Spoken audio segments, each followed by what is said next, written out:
Hora de falar sobre o São Paulo. Você lembra do lateral direito Rafinha, certo? Aposentado, hoje comentarista da TV Globo e também da GE TV. Pois bem, Rafinha assegurou para pessoas próximas que tem proposta para voltar ao São Paulo, num cargo diretivo.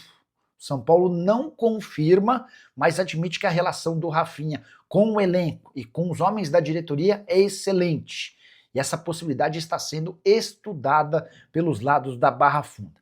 Como é que essa notícia surge? Aí vem a notícia interessante. O Grêmio pretende reformular seu departamento de futebol e quer contar com o Rui Costa como executivo. Rui Costa, que hoje trabalha no São Paulo, mas tem raízes no Grêmio, foi o clube que o formou. Inclusive, a família do Rui Costa mora em Porto Alegre.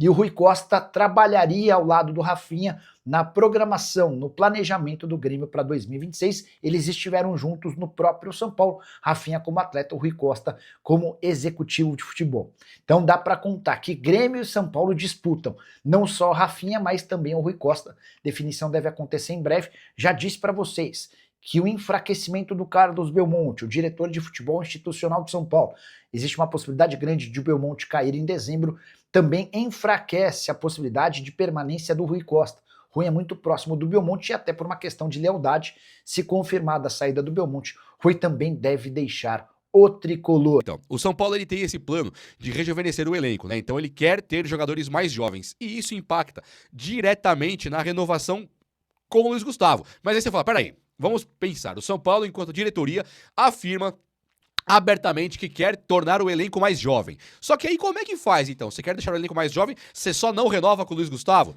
Então o São Paulo tem ali um time que não é um time velho, né? Ele tem o Luiz Gustavo que realmente é mais velho e possivelmente o Oscar, no ano que vem, com 34 anos, ele estará já mais velho, mas é aquela pegada lá, aquele futebolzinho normal dele de sempre. O que tá impactando mesmo é o lance do Lucas Moura. O Lucas Moura é um jogador que ele tem 33 anos, ele pode jogar mais 2 anos aí no nível bom, talvez um ano assim no nível alto, mas o Lucas, ele com as lesões dele, ele acaba caindo um pouco de nível, né? Então isso tá dando muito o que falar também se o Lucas Moura é o cara. O fato é que o São Paulo, ele pegou sua equipe de base, que deveria, né, ser o futuro do tricolor, e ele acaba vendendo os jogadores. E o Rui Costa, ele chega pra falar sobre isso e ele fala que é normal.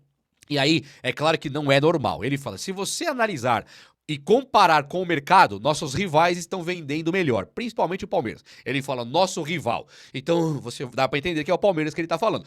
Se o rival está vendendo bem, ele fala, você vai comparar, mas foram caras que apareceram ali que não costumam aparecer. E ele defende o São Paulo e as vendas, falando, Beraldo vendemos bem, Diego Costa vendemos muito bem, Gabriel Sara vendemos muito bem. E isso é verdade, né? O São Paulo realmente fez umas vendas boas. As últimas vendas foram horrorosas, sobretudo aquela do Henrique Carmo, que não tem nenhuma justificativa para aquilo. Poderia vender por 10 milhões de euros o Lucas Ferreira?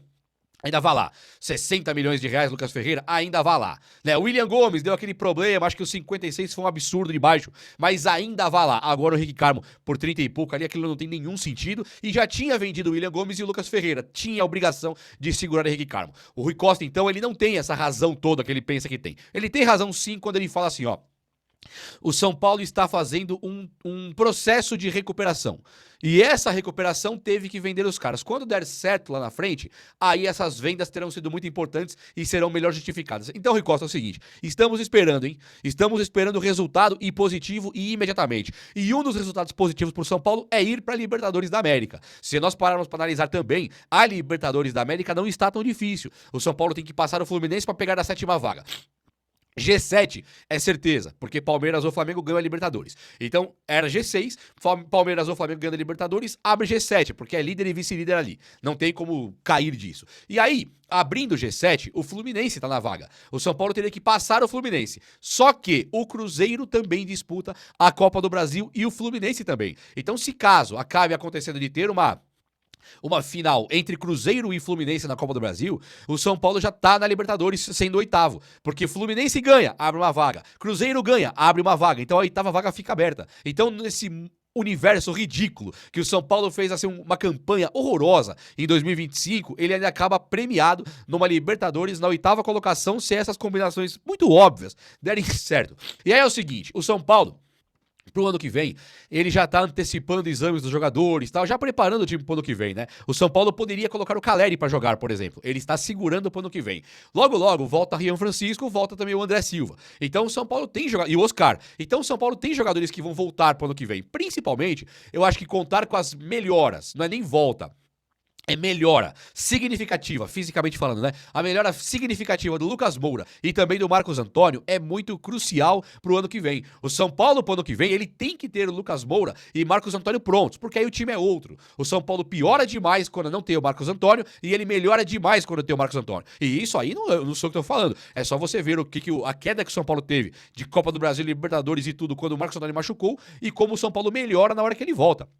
E a mesma coisa eu diria do Lucas Moura. O Lucas Moura em forma, ou mesmo não estando em forma, aquela meia boca que ele tava contra o Vasco, que ele fez um gol de pênalti, já vai mudando tudo. Então acho que o São Paulo tendo o Lucas Moura e o Marcos Antônio, ele tá num caminho 1000 vezes melhor do que poderia estar numa situação normal. E o Galopo, que as notícias cravavam, que ele estava batendo as metas no River Plate, o que saiu ontem na mídia pelo jornalista, acho que foi o Alexander Barbosa, preciso confirmar, mas o jornalista colocou a matéria, que o Galopo não bateu as metas no River Plate e não irá bater mais. O Galopo acaba o contrato de empréstimo com o River Plate agora, em dezembro desse ano aqui, e aí o Galopo, ele tipo assim, ele volta pro São Paulo. Você quer o Galopo de volta? O São Paulo não quer. O River Plate, talvez, hoje não ligue pra perder o Galopo, porque o River Plate, antigamente, ele estava vivo na Libertadores, ele estava vivo no, sei lá, no Argentino, lá ele estava jogando. E aí o Galopo, que poderia eliminar o Palmeiras na Libertadores, sabe, ser finalista, coisa e tal, tava tudo legal. Então eles iam comprar o Galopo. Do nada, o River Plate entra numa crise histórica. Nessa crise, do nada, a torcida poupa Marcelo Galhardo. Poupou, tá poupado, a culpa não é sua, técnico. E pede que todos os jogadores saiam do time. Um cara igual o Matias Rojas já foi embora para um time aí dos Estados Unidos. E aí você tem o Galopo, que antigamente era uma certeza de que vai ficar no River. O São Paulo vai ter uma grana pra receber, vai querer comprar Enzo Dias e Tapia, e do nada o Galopo, tipo assim, ele não volta mais, o River pode não querer mais comprar. E aí o São Paulo tem 2 titulares, do Tapia talvez não titular, mas é praticamente titular. O São Paulo tem 2 titulares do River Plate que estão emprestados aqui. Se o River amanhã acorda, bate o martelo e fala, não quero mais o Galopo, o São Paulo ele tem ou que comprar Tapia e Enzo Dias, ou devolver, e pegar o Galopo de volta, porque o São Paulo fala que não tem grana, e mesmo que tenha, não pode gastar o dinheiro, não pode torrar o dinheiro com contratações. Aí vai ter que usar a categoria de base. Então o Tapia, que é um jogador que o Crespo tem gostado bastante, e alguns São Paulinos também, devido ao porte físico dele, centroavante de arrancada, de explosão, não é o artilheiro, mas tem explosão. E um cara igual o Enzo Dias, que é da plena confiança do Hernan Crespo, que adora o cara, aí o São Paulo pode ter que comprar os dois ou devolver, uma vez que o Galopo tá com assim, um pé aqui no São Paulo pra voltar. Complicado ou não é?